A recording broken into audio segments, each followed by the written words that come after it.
people have asked me, what's the root? Because if you know the root, what's causing it, maybe you can figure out how to fix it. And I think that the answer might be here in Romans 8, verse 18. Paul again is writing. And he's really talking about this moment when, Christ is coming and he's going to restore and renew all things.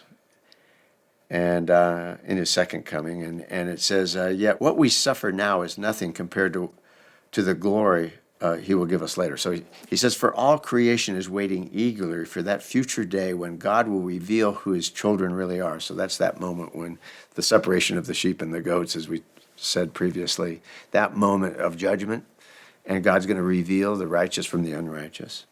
And he says, against its will, that is the creation's will, everything on earth was subjected to God's curse, that is at the fall of man in Genesis.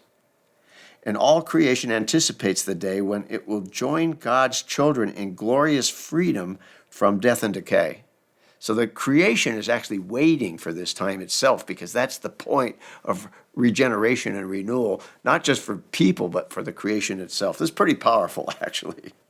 For we know that all creation has been groaning as in pains of childbirth right up to this present time. This kind of goes back to the covenant of the rainbow, where the covenant was made not just with God and man, it was made with God and all of creation, every plant, every animal, every living thing, for this point. And that everybody wins, everybody benefits.